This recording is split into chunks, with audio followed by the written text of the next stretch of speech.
I feel like a podcast fits very well with my past history, which brings us into the topic of this podcast, which is adult well-being. Now, how does adult well-being correlate with my childhood?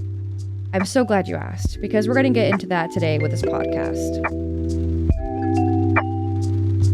So, childhood. Everyone has one. Everyone's experienced one. It's something we don't even know about while we're actually in the moment. Until we get older, we become adults and we look back and be like, yeah, I had my childhood. In the moment, we don't think about it, but it's there. And we're experiencing it and we live it. Whatever happens in your childhood basically stays in your childhood. And that's why I feel like childhood is really good to look into when it comes to adult well-being, because there's a lot of influential factors within your childhood that can affect you as an adult. Now, to start off with, I wanted to bring up a very interesting study that was completed. This isn't involving children. This is actually a test that was conducted on adults. The title of the article is Acute Psychosocial Stress Increases Cognitive Effort Avoidance. And this is an article that was written by quite a few authors. I'm sorry if I butcher your name. Mario Bogdanov, Joseph P. Nischke, Sophia Loparco, Jennifer A. Bartz, and A. Ross Otto. The study was conducted to test how adults react to stress, specifically acute stress. This test was conducted over a period of a couple of days. The test itself was a TSST type test, which is a social stress test. This test was conducted with a control group the first day, and a secondary group, which experiences the acute stress on the second day. So only one group actually experiences 2 days of stress, which is the control group. And that's the test to see if there was an increase in avoidance or a decrease in avoidance if they already knew what was happening. There was 2 different tasks that are available for the participants, which is a low demand and a high demand. And they wanted to see how the acute stress motivated people to either do the low demand task or the high demand task. And what they found was that both the first day and the second day, the participants chose the low demand task. This shows that with stress, adults will also seek out, or in this case, avoid having to do anything that causes a lot of cognitive participation. This can be looked at further as stress not causing motivation or stress damaging motivation in the sense of wanting to do more. Now, if adults are reacting this way to stress, how are children reacting to stress?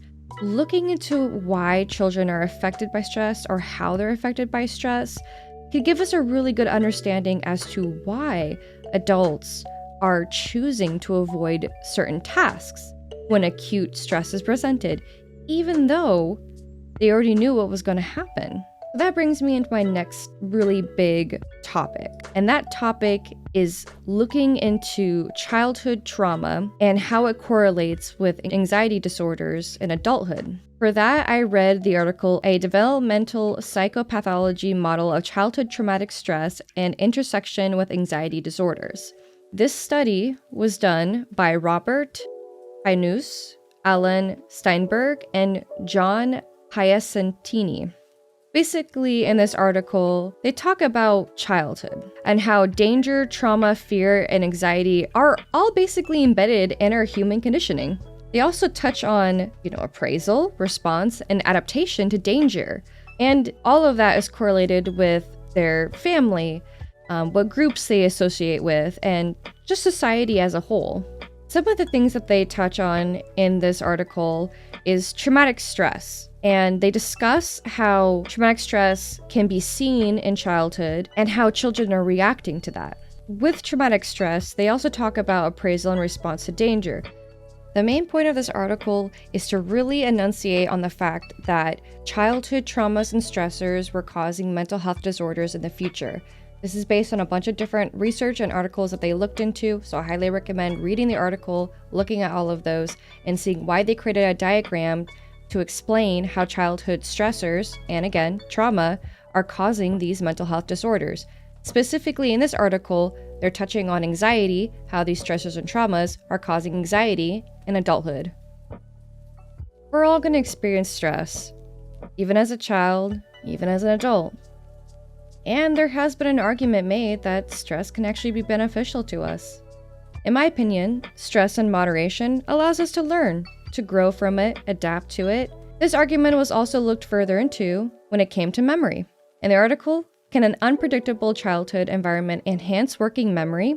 Testing the Sensitized Specialization Hypothesis, authors Ethan Young, Vladis Greskavicius, and Jeffrey Simpson, as well as Theodore Waters. This article emphasizes looking into unpredictable childhood environments and correlating that with memory.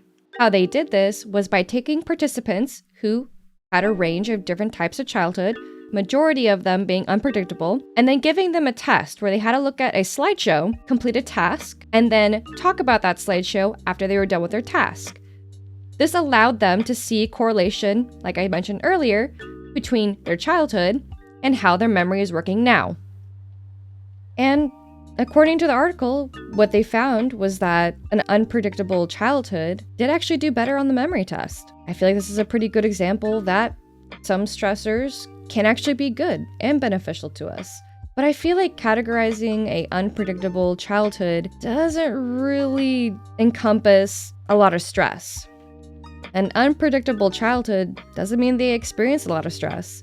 It doesn't mean they had to deal with a lot of trauma. And that's really what I wanted to focus on in this podcast, is having a childhood that is having to deal with a lot of stress, having to deal with a lot of trauma, and how that it's going to affect us in the future as adults and our well-being. And to do that, we need to look at another aspect in this. And that aspect is our personalities. Our personalities determine everything. They determine whether we're adaptable to certain situations, how much stress we can take. And that leads me to my last article. My last article is titled, Mechanisms by which Childhood Personality Traits Influence Adult Well-Being. This was done by Sarah E. Hampson. A lot of this article looked at different childhood personality traits and followed them into adulthood, whether it was beneficial to the well-being or it wasn't. Now, of course, a lot of this assumed that the personality traits remain stable, from a childhood to their adulthood. She also notes in her article that people tend to become less risk-taking as they get older, which could correlate well with my earlier article about avoiding high-demand tasks when it comes to stress.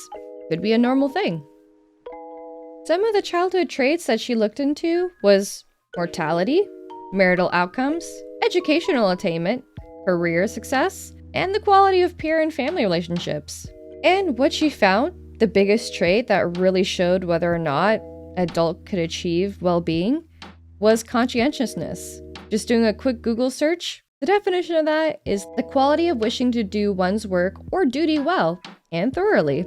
That seemed to be the biggest personality trait that she saw had any sort of attribution to whether adults had a healthy lifestyle. She found that when adults were low on conscientiousness, specifically in their childhood, she saw patterns of them being what she called, quote unquote, less likely to achieve scholastic and career success, and also stay married or employed. Interestingly enough, she also found that less conscientiousness, it left them with a higher possibility of endangerment to themselves, such as unhealthy patterns or behaviors, more riskiness, and even bigger criminal behaviors. What's interesting to note here is that she talks about stress and how she discovered that persistent stress did have negative consequences for adult well-being. The reason that she states that is because she saw that prolonged stress led to health issues such as obesity, cardiovascular disease, depression, you name it. On top of that, stress can cause certain unwanted childhood behavior, such as hostility. And when a child is hostile, that could lead to others being hostile towards that child. She goes into a lot more detail about childhood, prolonged stress, and what type of traits can come from that, as well as unhealthy factors and other types of risky behavior. It's also important to note here that she talks about the requirement of having what she says is a quote-unquote deeper understanding of those above mentioned traits, such as the conscientiousness, impulsiveness, and restraint. Now, why are all these articles important to understand and to read?